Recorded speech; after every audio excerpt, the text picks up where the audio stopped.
오늘 설교의 제목입니다. 한번 따라 하실까요? 나를 만드셨나이다. 오늘은 어린이 주일입니다. 그리고 5월 5일은 어린이날입니다. 특히 올해는 우리나라에서 어린이날을 제정한 지 100주년이 되는 뜻깊은 해입니다. 소파 방정환 선생이 어린이날을 제정할 그때 당시에 우리나라 사람들의 평균 수명은 30대 후반에서 40대 초반이었다고 합니다. 그래서 그 연령의 3분의 1에 해당하는 13살 정도까지를 어린이로 불렀다고 합니다. 그런데 지금은 우리가 100세 시대라고 말하지 않습니까? 그래서 19살인 저희 아들이 자기도 어린이라고, 그렇다고 선물은 안 사주셔도 된다고 그렇게 이야기를 꺼내는 겁니다.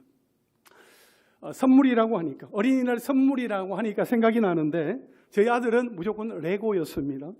작은 블럭을 이렇게 순서대로 조립을 하는 장난감입니다. 저는 레고를 보면서 인간의 욕심은 정말 끝이 없구나 하는 것을 실감했습니다. 처음에는 손바닥만한 것부터 시작을 했는데 이게 점점 커지는 겁니다. 이것만 사주면 되겠다 싶었는데 얼마 후에 또 새로운 시리즈가 나오는 겁니다. 저희 아이는 제가 주문한 레고가 오기만을 오매불망 기다립니다. 주님 오시기를 저렇게 기다리면 좋으련만 싶었습니다. 그렇게 기다리고 기다리던 레고가 도착을 하면 만사를 제쳐두고 이제 그걸 조립하기 시작합니다. 새벽 2시가 되기까지 눈에 불을 켜고 완성될 때까지 조립하는 것입니다. 그런데 저희 아이가 8살 때쯤으로 기억이 됩니다만 어느 날 레고 블럭 작은 조각 하나를 잃어버린 겁니다. 그걸 찾겠다고 몇 시간 동안 온 방을 뒤지고 그러다가 드디어 찾았다 하면서 방을 나오면서 이 8살짜리 아들이 하는 말이 한 영혼을 찾으시는 하나님 아버지의 마음을 알 것 같아요. 장난감에 너무 마음이 많이 빼앗겨버린 거 아니야? 한 소리 제가 하려고 했었는데 또 그렇게 하나님 아버지의 마음을 알 것 같다고 말하니 제가 아무 말도 하지 않았습니다. 아멘이세요? 여러분, 어린아이도 자기가 조립한 장난감을 이렇게 소중히 여기고 아끼는데 하물며 우리를 지으신 하나님께서 우리를 얼마나 아끼고 소중히 여기시겠습니까? 한번 따라 하실까요? 나는 소중합니다. 우리 옆에 계신 분에게도 한번 말씀을 하실까요? 당신은 소중합니다. 연배가 많으신 분에게 당신은 소중합니다 하면 조금 결례가 될 수 있는데 다시 한번 더 성도님은, 장로님은, 권사님은 소중합니다 한번 인사하시죠. 그렇습니다. 여러분, 우리는 모두 소중합니다. 오늘 읽은 본문 시편 139편은 다윗이 지은 시입니다. 다윗이 그의 인생의 여정 속에서 체험했던 하나님에 대한 신앙적인 요소들을 함축적으로 표현하고 있는 것으로 보아 그의 인생의 말년에 쓰여진 것으로 여겨집니다. 여기에는 하나님의 속성에 대한 다양한 묘사가 나타나는데 이것은 어떤 이론에 의해서가 아니라 자신의 삶 전반에 걸쳐서 하나님과의 진실한 교제로 말미암아 경험에서 얻어진 지식입니다. 다윗은 자신의 인생을 통해 만난 하나님, 그분 앞에서 겸손하고 진실하며 하나님만을 의지할 수밖에 없었습니다. 하나님을 찬양할 수밖에 없었습니다. 그래서 이 시를 찬양시 그리고 지혜시라고 말합니다. 그러면 오늘 말씀을 통해 다윗의 고백이 우리의 고백이 되며 우리 또한 우리의 인생의 전반에 걸쳐서 하나님의 은혜를 덧입는 그 지혜를 얻는 시간이 될 수 있기를 주님의 이름으로 축원합니다. 오늘 다윗의 첫 번째 고백은 한번 따라 하실까요? 나를 만드셨나이다. 나를 만드셨나이다. 나를 지으신 하나님, 나를 창조하신 하나님을 고백하고 있는데요. 우리 오늘 보면 13절과 14절 다시 한 번 더 읽겠습니다. 시작. 주께서 내 내장을 지으시며 나의 모태에서 나를 만드셨나이다. 내가 주께 감사하옴은 나를 지으심이 심히 기묘하심이라. 주께서 하시는 일이 기이함을 내 영혼이 잘 아나이다. 아멘. 여러분, 하나님은 모든 사람의 창조주이십니다. 믿습니까? 하나님은 우리 모두의 창조주이십니다. 많은 성경학자들이 오늘 본문을 가리켜서 시편의 인간 창조론이라 이름을 붙일 정도로 다윗은 인간 출생의 전 과정에 나타나는 그 오묘한 섭리를 상세하게 묘사하고 있습니다. 14절에 나를 지으심이 심히 기묘하심이라 하는 이 말의 원어적인 표현은 내가 기묘함으로 다르게 대우받았기 때문이다 라고 되어 있으며 하나님의 경이로운 창조물임에 초점을 맞추고 있습니다. 이것은 인간의 내부 구조와 그 절묘함을 생각할 때 우리 하나님의 그 오묘하신 섭리와 그 신비함이 도저히 헤아릴 수 없을 만큼 놀랍다. 도저히 헤아릴 수 없을 만큼 놀랍다 하는 그런 의미를 가지고 있습니다. 세계적인 저널리스트인 빌 브라이슨이 쓴 바디 우리 몸 안내서라는 책에 보면 이런 내용이 나오는데 여러분 한번 인용해 보겠습니다. 유전학의 역설은 우리 모두가 서로 전혀 다르면서도 유전적으로는 사실상 동일하다는 것이다. 모든 사람은 DNA의 99.9%가 같지만 그럼에도 어느 누구도 똑같지 않다. 모든 세포에는 모조리 이으면 1m쯤 되는 DNA가 빽빽하게 감겨서 들어있다. 몸에는 세포가 아주 많으므로 몸에 든 모든 DNA를 한 가닥으로 쭉 이으면 160억 킬로미터는 된다. 명왕성 너머까지 뻗어나갈 길이이다. 이렇게 생각해보라. 당신 안에는 태양계를 벗어날 만큼 긴 것이 들어있다고. 당신은 말 그대로 우주적인 존재이다. 우리 몸은 거의 줄곧 다소 완벽하게 조화로운 방식으로 작동하는 37.2조 개의 세포로 이루어진 우주이다. 그렇습니다.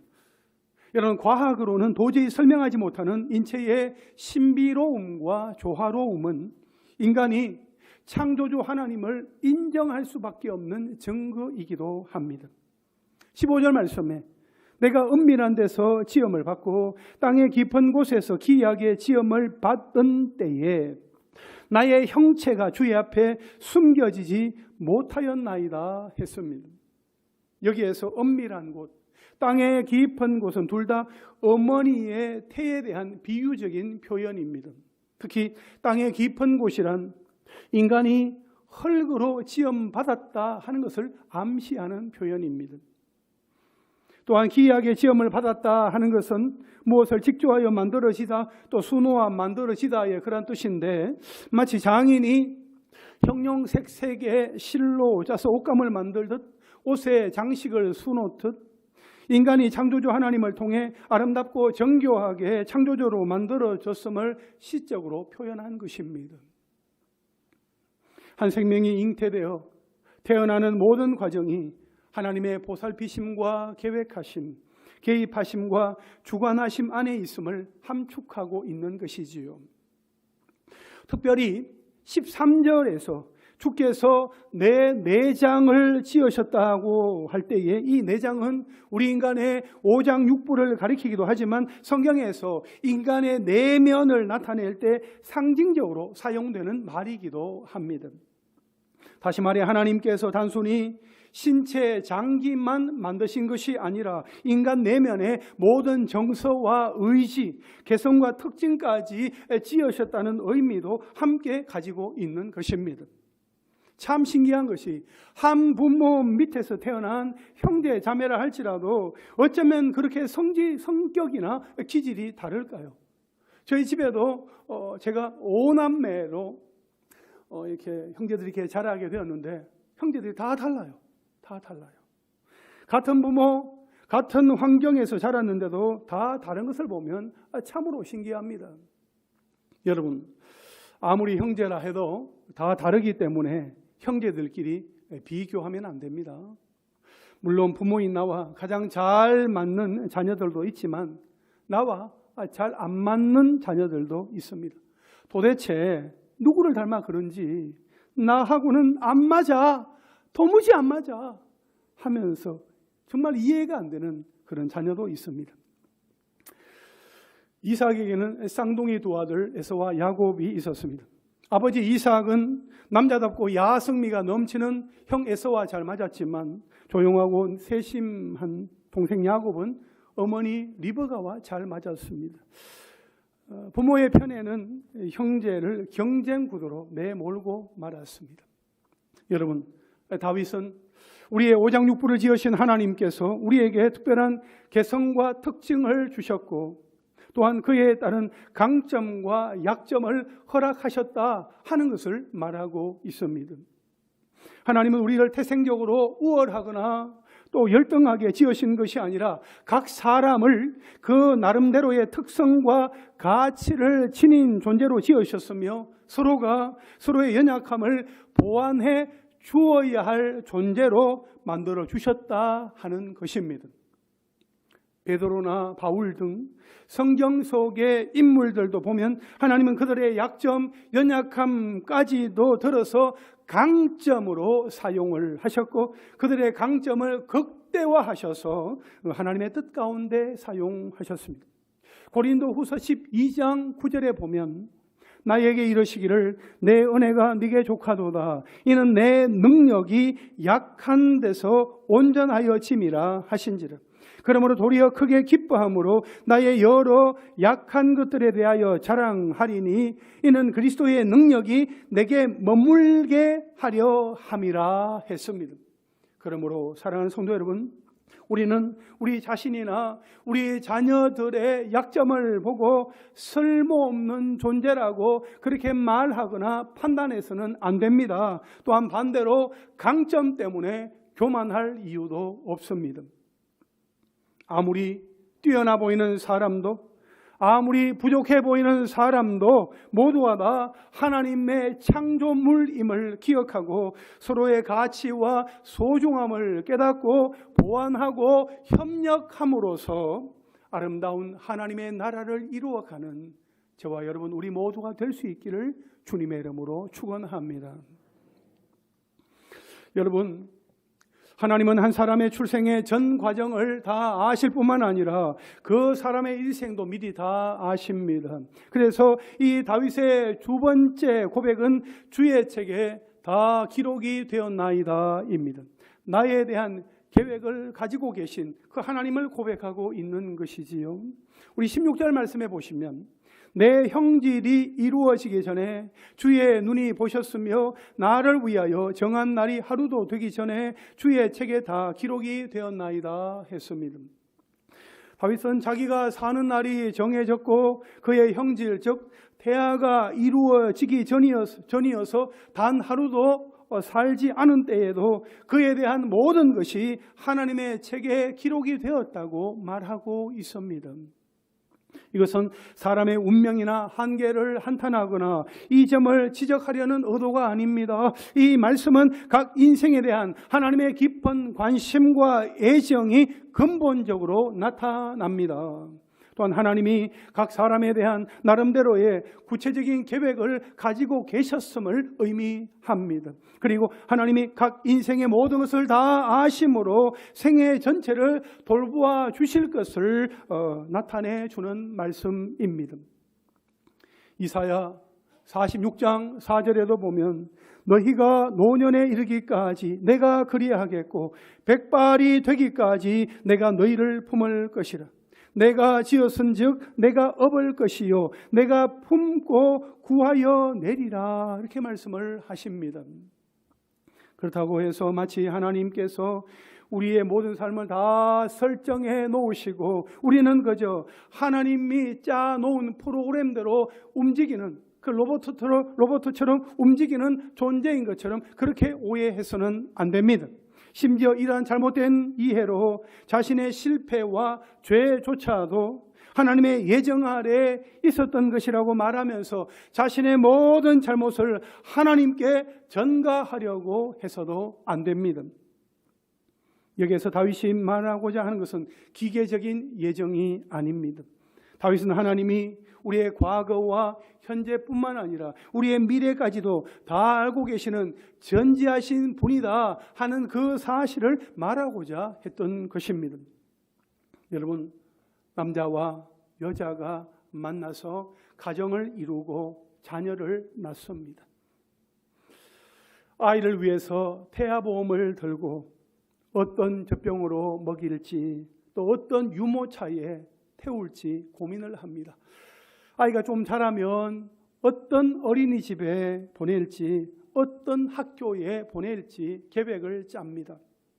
어떤 직업을 가지면 좋을지 어떤 사람들을 만나면 좋을지 또 마음 가운데 그려봅니다. 부모가 이렇게 도와주면 경제적으로 어려움 없이 살 수 있겠지, 우리가 버팀목이 되어주면 사는 데는 문제 없겠지 하는 계획을 가져봅니다. 여러 가지 계획을 세웁니다. 그런데 여러분, 그게 우리 계획대로 다 됩니까? 여러분 다 증인이시잖아요. 여러분이 세워놓으셨던 그 계획대로 착착착착 이렇게 진행이 되던가요? 자식만큼 우리 마음대로 안 되는 일이 또 있을까 싶을 정도입니다. 진로 때문에 대화하다 보면 자녀와 관계만 틀어집니다. 그 감정의 골은 더 깊어지게 돼요. 우리가 보기에는 남편과 아내 두 사람이 사랑해서 낳은 아이 같지만 하나님은 그 생명의 형질이 생기기도 전에 그 아이를 보셨고 그 아이를 향한 하나님의 놀라운 계획을 갖고 계십니다. 그러면 그 아이의 인생이 누구에게 달려있는 것입니까? 야곱에게도 사랑하는 아들 요셉이 있었습니다. 특별히 사랑했습니다. 요셉을 향한 사랑과 기대가 있었습니다. 그러나 요셉을 향한 하나님의 계획은 달랐습니다. 여러분, 우리는 요셉이 살아있다 하는 것과 나중에 애굽의 총리가 된다 하는 것까지 다 아니까 그렇게 심각하게 생각하지 않지만 명품으로 된 채색 옷을 입히고 애지중지 키우던 그 아들의 피 묻은 옷을 받았을 때에 그 아버지 야곱의 마음은 어떠했을까요? 왜 내 아들에게 이런 일이 생기나? 왜 하필이면 요셉에게 이런 일이 일어나나? 그 무너지는 마음, 그 심장이 찢어지는 듯한 그 고통이 야곱에게 있었을 것입니다. 그러나 보십시오. 야곱에게는 아들이 죽은 일이었지만 하나님께는 요셉을 통해 애굽과 열방 그리고 이스라엘까지 많은 사람을 살리는 일이었습니다. 또한 야곱에게는 아들 요셉을 향한 자신의 계획이 실패였지만 요셉을 향한 하나님의 계획은 성공이었고 야곱에게는 당장 고난이요 고통이었지만 하나님께는 이후에 야곱을 살리시고 그 가문을 통해 이스라엘 민족으로 만드시는 복을 주시고 은혜를 주시는 일이었습니다. 야곱의 생각과 하나님의 생각, 하나님의 계획은 완전히 달랐더라 하는 것입니다. 그러므로 사랑하는 성도 여러분, 지금 나의 계획이 내 마음대로, 내 뜻대로, 내 생각대로 되지 않는다고 해서 낙심하거나 낭망하지 마십시오. 일상 속에서 내가 생각지도 못한 일들이 불쑥불쑥 튀어나옵니다. 일어납니다. 아니 어떻게 나에게 이런 일이 일어날 수 있는 건가?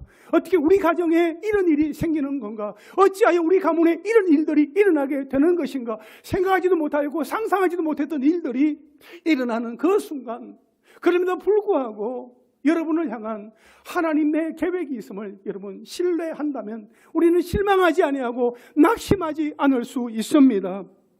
특별히 우리 자녀들을 향해 여러분 다른 사람과 비교하거나 세상 기준에 맞추어서 너무 조급해하거나 안달하거나 실망하지 마십시오. 내가 가진 계획보다 더 아름다운 계획이 우리 하나님의 손 안에 있음을 신뢰하고 그 하나님의 계획이 우리 자녀들의 삶 속에서 온전하게 펼쳐질 수 있도록 기대하며 하나님의 뜻을 구하는 저와 여러분 우리 모두가 될 수 있기를 주님의 이름으로 축원합니다. 할렐루야. 마지막 세 번째 다윗의 고백은 여전히 주와 함께 있나이다 입니다. 한번 따라 하실까요? 여전히 주와 함께 있나이다. 그렇습니다. 나와 함께 하시는 하나님을 고백하고 있는데요. 우리 17절 18절 말씀을 함께 읽겠습니다. 시작. 하나님이여 주의 생각이 내게 어찌 그리 보배로우신지요 그 수가 어찌 그리 많은지요 내가 세려고 할지라도 그 수가 모래보다 많도소이다. 내가 깰 때에도 여전히 주와 함께 있나이다. 아멘. 다윗은 자기에 대하여 구체적인 계획을 이미 갖고 계신 그 하나님의 놀라운 사랑에 대하여 감격하고 그 능력에 놀랍니다. 각 사람에 대한 하나님의 생각이 보배롭다 하는 이 말은 청량하기 어렵다 하는 의미로 사용이 되었습니다. 또한 그들에 대한 하나님의 보배로운 생각이나 계획이나 목적은 그 수가 모래보다 많고 세려고 할지라도 셀 수 없을 정도로 많다. 즉 하나님의 섭리의 내용이 매우 다양하다 하는 것을 나타내고 있습니다. 하나님은 각 사람의 일거수일투족을 다 아시고 그 생각까지도 다 밝히 아시나 인생은 하나님이 가지고 계신 그 계획의 일부도 그 생각의 일부도 가늠할 수가 없는 것입니다. 다윗은 자신이 무한하신 하나님의 계획을 헤아리다가 지쳐서 잠이 들었는데 다시 깨어났을 때에도 역시 하나님께서 함께 하신다. 또 하나님과 함께 있다 하는 그 사실을 인지하고 그의 임재 안에서 평안을 누린다. 그렇게 고백을 하고 있는 것입니다. 여러분 그 고백은 이런 것입니다. 하나님은 나의 전부를 다 아시지만 나는 하나님의 생각을 다 알 수 없습니다. 하나님께서 나를 향한 계획을 갖고 계신다. 그건 알겠는데 그럼 그게 뭐냐?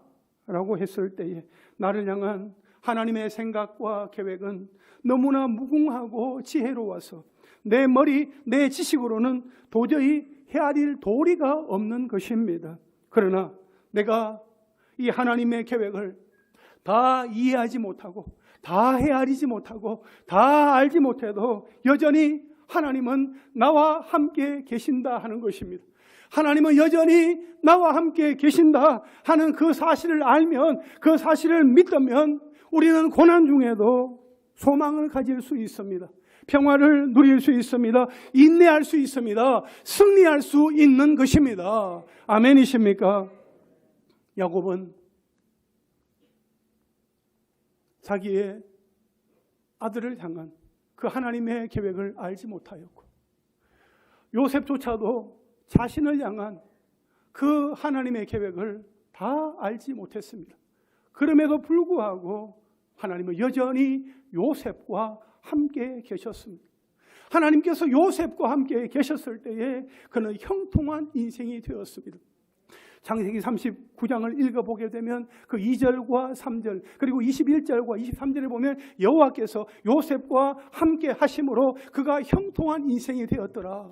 여러분, 형통한 인생은 하나님께서 함께 하실 때 이루어지는 것입니다. 우리 사람의 생각이나 사람의 방법이나 사람의 뜻을 가지고 하는 것이 아니라 내 뜻, 내 생각은 내려놓고 하나님의 뜻과 기대, 하나님께서 하실 그 일들을 소망하며 하나님 앞에 나아갈 때에 하나님께서 함께하여 주실 때에, 하나님께서 나와 함께 하실 때에, 하나님께서 우리와 함께 하실 때에 놀라운 하나님의 형통을 경험하게 되는 것입니다. 할렐루야.